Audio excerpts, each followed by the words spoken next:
अशोक गहलोत साहब की सरकार ने मुझे बेवजह परेशान करने के लिए मेरे ऊपर झूठे मुकदमे दर्ज किए, 40 करोड़ रुपए वकीलों पर खर्च किए मेरे को फंसाने के लिए। ये तो भगवती का आशीर्वाद थी और आप लोगों की कृपा थी, आप लोगों की शुभकामनाएं और आशीष थी कि मेरा कुछ बिगाड़ नहीं सके, क्योंकि मैंने कोई पाप नहीं किया था। मैंने पैसा दे दिया, उसके बाद में भी जो सरकार काम नहीं कर रही थी उसकी कालिक मेरे मुंह पर पूछते जाने की कोशिश हो रही है। हम सब लोग खड़े होकर के उनकी भाषा में बात कर रहे हैं और कोई उस बात का जवाब देने को तैयार नहीं, चाहे इधर बैठे हो और चाहे उधर बैठे हो। मैं सबसे हाथ जोड़ करके कहता हूं, कौन है मेरा संरक्षण करने वाला, कौन मेरे लिए बात करे। मैंने ईमानदारी से हमेशा काम किया, एक पैसे का भी कभी कोई किसी तरह का कलंक का टीका कोई नहीं लगा सकता। कोई इस बात को नहीं कह सकता कि हमने दो पक्षों को लड़ाने के लिए काम किया होगा, दो जातियों को लड़ाने के लिए काम किया होगा, कोई दो भाइयों को लड़ाने के लिए काम किया होगा, कोई नहीं कह सकता। हमने सबका सहयोग किया, सबका समर्थन किया। लोग मुझे कहते हैं कि साहब जोर जोर से मंच पर खड़े होकर के बात करते हैं, गजेंद्र सिंह काम नहीं हुआ। आप लोगों के आपके नथ की पड़ी और मेरी नाक काटी जा रही थी। अशोक गहलोत मुझे जेल भेजने के लिए तैयार था। एक एक आदमी, उसकी सरकार का एक एक अधिकारी तक को यह निर्देश था।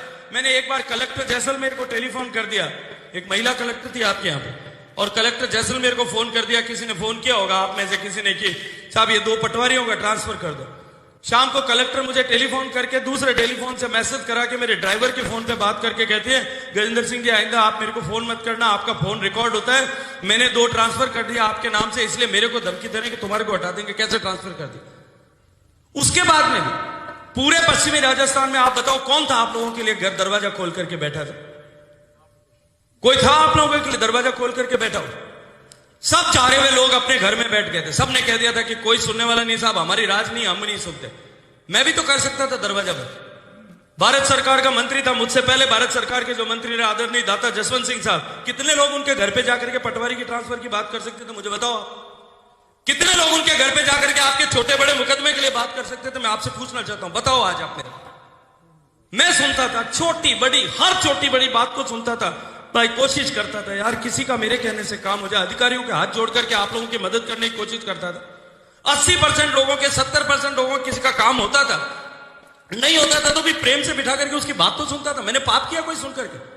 या मैं भी दरवाजा बंद करके बैठ जाता कि नहीं ठीक है काम नहीं होगा, मैं नहीं कर पाऊंगा, मेरे लिए सरकार खिलाफ है। पर पकड़ के उतारनी जगह की जगह, मैंने बताओ एक भी जगह। और केवल आप लोगों के लिए नहीं कह रहा हूं, ये जनप्रतिनिधि बैठे इनके लिए भी कह रहा हूं कि इनके लिए पांव खोलने की जगह कहां थी? काम इनके जो है इनके कोई भी संकट काम था उसके लिए कौन मुझे बात नहीं करता था। लेकिन आज जब लोग पूछ रहे हैं तब कोई जवाब देने के लिए तैयार नहीं। जवाब भी मेरा मैं ही दूंगा। मैं मेरे मैं यहां का पोतरा हूं, इस जाजम पे खड़े होकर पहली बार मैं मेरा दर्द बोल रहा हूं। मैंने कभी किसी के सामने नहीं कहा, मेरा दुख कभी किसी के सामने नहीं कहा। 25 तारीख को बाप जी आपके वोट थे, 23 तारीख को अशोक गहलोत मुझे जेल भेजने का षड्यंत्र कर रहा था, 23 तारीख को। फिर भी मैंने कभी किसी को कहा कि साहब मेरे ऊपर ये कष्ट है, मेरे ये तकलीफ है, किसको कहता हूं? और आप लोग सब इस पोखरण में से कोई बैठे बैठे बच्चे जो है लिख रहे हैं और कोई जवाब देने वाला नहीं। इतने लोगों में से कोई बोल करके जवाब नहीं दे सकता। मेरा जवाब मैं ही दूंगा या मेरा संरक्षण कौन करेगा यार? मैं आज आप लोगों के पास में वोट मांगने नहीं आया और इस जाजम पे आऊंगा भी नहीं वोट मांगने के लिए, क्योंकि मेरा अधिकार है यहां का वोट लेना। लेकिन मैं आप लोगों को निवेदन करने के लिए आया हूं कि आप लोगों को मुखर होकर के सही को सही कहना पड़ेगा, सही को सही कहने की हिम्मत रखनी पड़ेगी साहब। मैं तो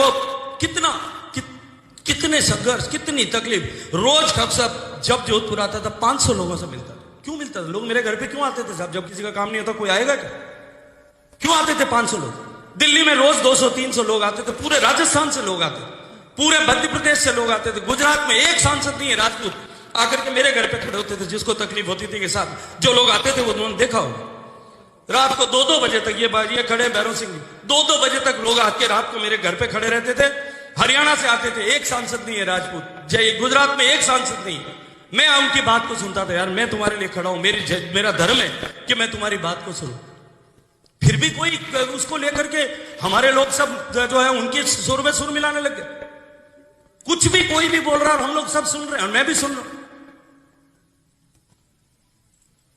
तो मैं आज आप लोगों के पास वोट मांगने नहीं आया साहब, मेरे को ओढ़मा देते, मैं आज आप लोगों को ओढ़मा देने आया। जो इधर बैठे इनको भी, जो इधर बैठे इनको भी ओढ़मा दे रहा हूं और आप सबको भी दे रहा हूं।